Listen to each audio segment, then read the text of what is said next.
President Trump said that he is going to end mail-in ballots. And while he's at it, he will also end what he quotes highly inaccurate, very expensive, and seriously controversial voting machines. Now, the White House did clarify this will not apply to overseas and out-of-state military ballots. He predicts that Democrats will oppose this, which surely they will. But he insists that states must follow what rules the federal government mandates.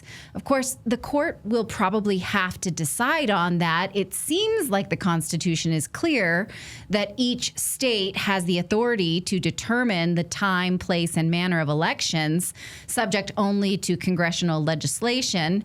So will we see this change? Is that a possibility? But the president is correct. Voter fraud has always been a concern. It's not something new because he opened his mouth and said it, and specifically mail-in ballots. Now, you might recall 2 years ago, the Attorney General of Texas, Ken Paxton, told Tucker Carlson that mail-in ballots were the main problem, and that when he tried to sue other states to enforce their own laws, he then faced impeachment. Watch. Why wouldn't preventing voter fraud, mail-in ballots, which abet voter fraud, be your number one priority? I think for anybody that cares about democracy, whether you're a Republican or a Democrat, that should be the number one thing. And for the media to constantly shut down the conversation about this, and for social media companies, technology companies to shut down the conversation, tells me there's a reason they don't want us talking about it. It's insane how you get treated for even bringing it up, when in reality, I don't think there's a more important issue, even than immigration, anything, because all those other issues will be affected by whether we have real elections that we can trust. And you think it comes down to, or the most important issue is mail-in ballots? For what I know, like, I don't know the machine stuff. I've tried to get people to bring stuff to prove it, and I've never seen proof. So I would. I haven't either. If they open-minded, but I'm open-minded, but yep. I have never had anybody bring me proof. But I do know 100% that they cheat with mail-in ballots. I know that for a fact, and we have prosecuted people for that. Okay. We had a lot of. So he then goes on to explain this. Joining us to discuss is Alan Wilson, the Attorney General of South Carolina. Thank you so much for joining us. And I do believe this is a really important issue. So how do you feel about President Trump trying to set some sort of federal rules for election when the Constitution does seem to say that it's up to the states? Well, the Constitution says it's up to the states, subject to approval of Congress. Congress obviously can put stipulations or strings on federal money. They do so with, drinking ages in states and highway dollars. But they also say that the time, manner, and location of elections to be determined by state legislatures. But also, Congress can overrule that. I think the president is 1,000% right to be concerned about election integrity, especially as it relates to election ballots. I agree with my friend Ken Paxton when he talks about the concern there. Obviously, I've been very concerned about election integrity since I began being Attorney General 14 and a half years ago. I defended the states, the only Attorney General to first successfully defend the state voter ID laws back in 2012 at that time. We first successfully defended our voter ID laws in South Carolina, and I since then have been a stalwart in defending election integrity. I very much support what the president is saying. The president is right that Congress can have oversight, but at the state level, the state should be aggressive in promoting election integrity. Now, we saw during the last election that states were simply refusing to enforce their own laws. They refused to clean up ballots, old registrars, people who were dead, even when the federal government, each state, in fact, the federal government tried to stop Florida from doing that. So it feels to the rest of us, it's willy-nilly when the federal government says something and each state is just, it's a Wild West out here. So how do we have any confidence? Well, first off, we have an opportunity right here. You're right to question the confidence of the federal government, but right now we have President Donald Trump in the White House. We have a narrow majority in the House and a somewhat narrow majority in the Senate. If we're smart, we have an opportunity to pass laws that promote election integrity to states, especially states that do not want to have election integrity, who want to promote laws that allow for people to exploit our elections, by these mail-in ballots. Right now we have President Trump in the White House and a Republican-led Congress who can get out of the way of states like Florida and South Carolina and Texas, among others, from enforcing those laws. But while we have control of the government, we need to pass laws that protect elections when there is a Democratic administration in the future. And I think that's something that we can work with the administration on doing. Are you struggling with mood swings, low energy, hormone imbalance? Well, aren't we all?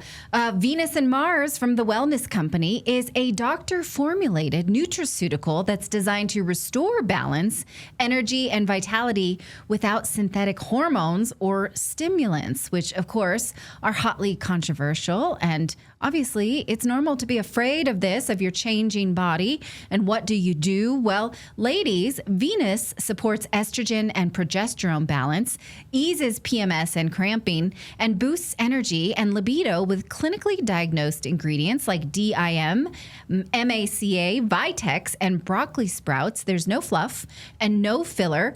Men, Mars helps naturally increase testosterone, enhance circulation, improve strength, focus, and sexual performance, all with Tomcat Ally, Tribulus, horny goat weed, and zinc. Every ingredient is present in a meaningful and safe dose. There are no gimmicks, just clean daily hormone support for both men and women. If you're a couple looking for a boost, then Venus and Mars will have you feeling like you're on another planet. So head on over and check them out for yourself. Go to twc.health/redacted. Again, that's twc.health/redacted and use the code redacted to get your 15% off. You'll level out your performance today. So look into that hormone balance. If you're feeling like you need it, which most of us are, twc.health/redacted.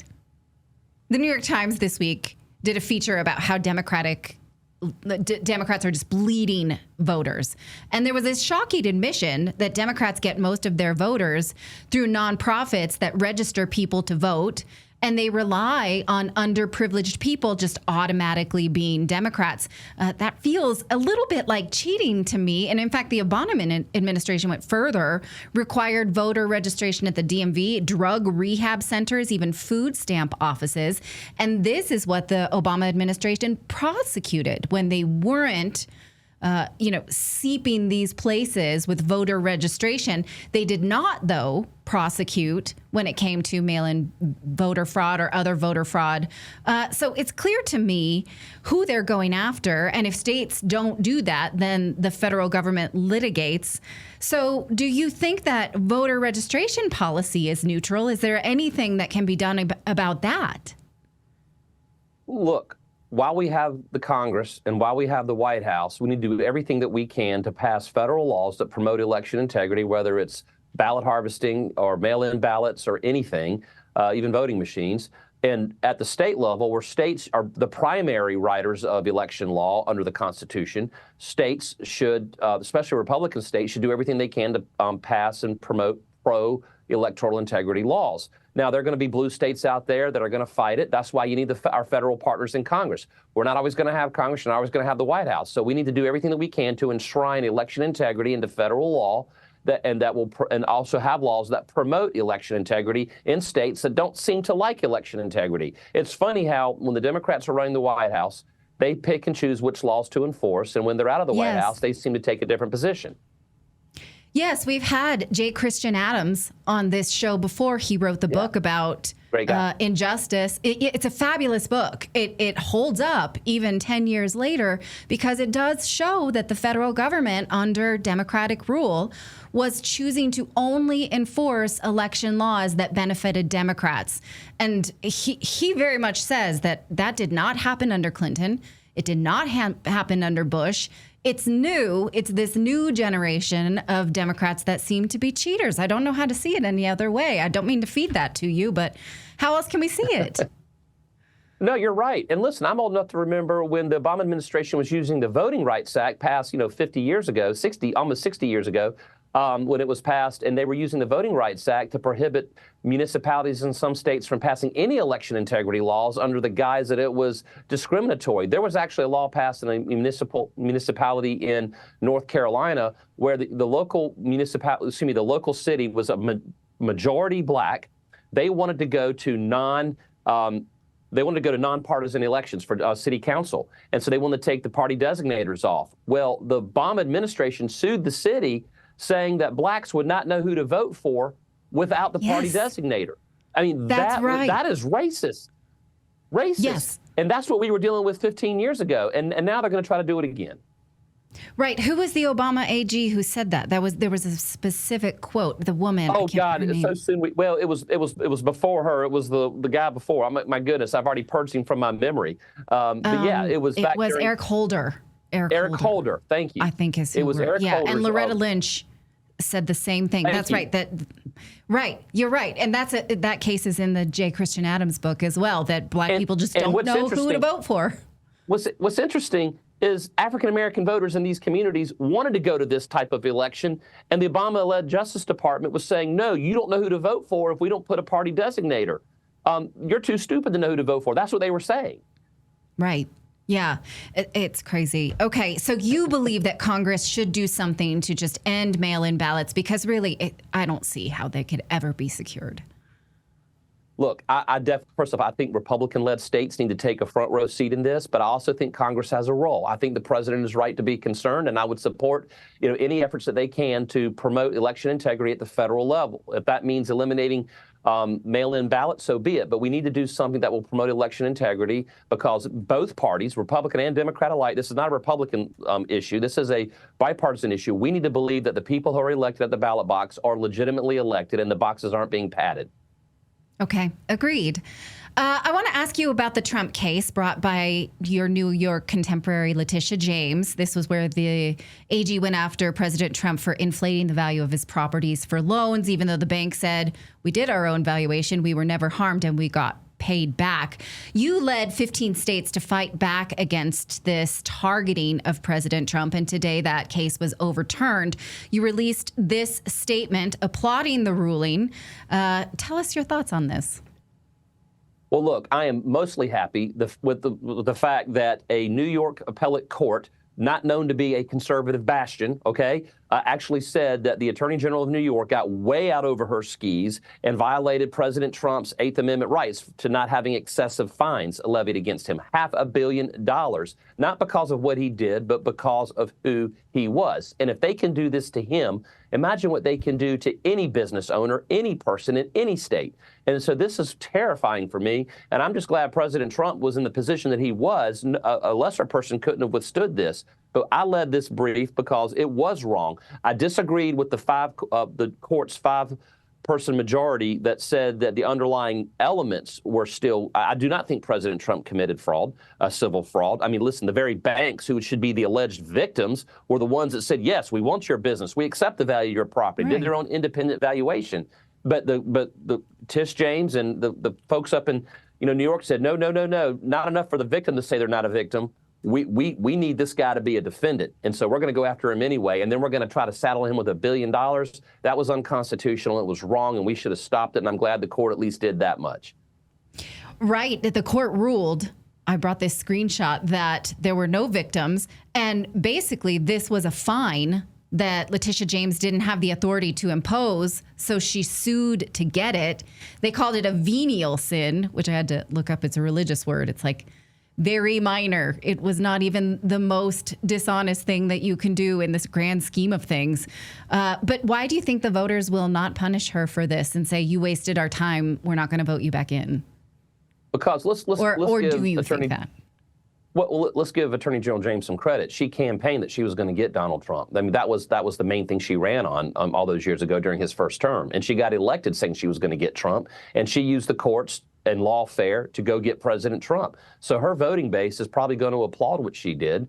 And so she said she ran on something and then she did what she said she was going to do. I vehemently disagree with it. I think it was abhorrent abuse of the justice system. It was lawfare at its worst, next to what they did on the criminal side. But she did what she said she was going to do. So I don't know that she will pay a political price. But, obviously, she apparently has some issues with a home she bought in Virginia. And, not claiming that as her primary residence for purposes of not paying a higher property tax, I am told, or at least I've read. Those are allegations at this point. But hopefully the justice system will be better to her than she was to Donald Trump. Right. I don't think there was ever a prosecution. It was only referred, right? We didn't see it yet. Okay. All right. I'm waiting. Me too. Me too. Okay. You, Attorney General Wilson, recently announced your bid for governor of South Carolina. What made you decide that right now is the time to run for governor, and how will your priorities differ from the current administration? Well, first off, I've been Attorney General now 14 and a half years, been elected overwhelmingly 4 times as Attorney General for South Carolina, and I've loved being Attorney General every moment. I love the state. I love our people. As Attorney General, I have gotten to do a lot of wonderful things, promoting public safety, which is one of the reasons 75% of Republican sheriffs have come out and endorsed me. I've gone after corruption and fraud. I've gone after so many things, but as Attorney General, I can only go after things using the court system. As governor, you have a broader you have a broader approach to dealing with fraud, waste, and abuse in government. You can use the bully pulpit of government to promote a pro-conservative agenda.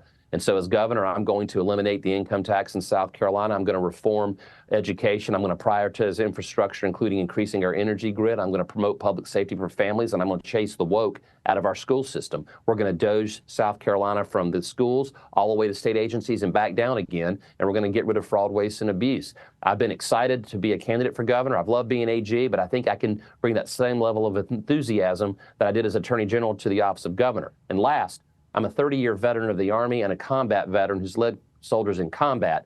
I know how to make tough decisions. I know how to lead from the front, and I know how to command the National Guard, and that's what I'm going to do as governor. All right. Well, I'm excited to watch your campaign. Thank you for telling me about that, and thank you for coming on Redacted. It's been a pleasure to talk to you, truly. Look forward to coming back soon. Have a great day. All right. You too.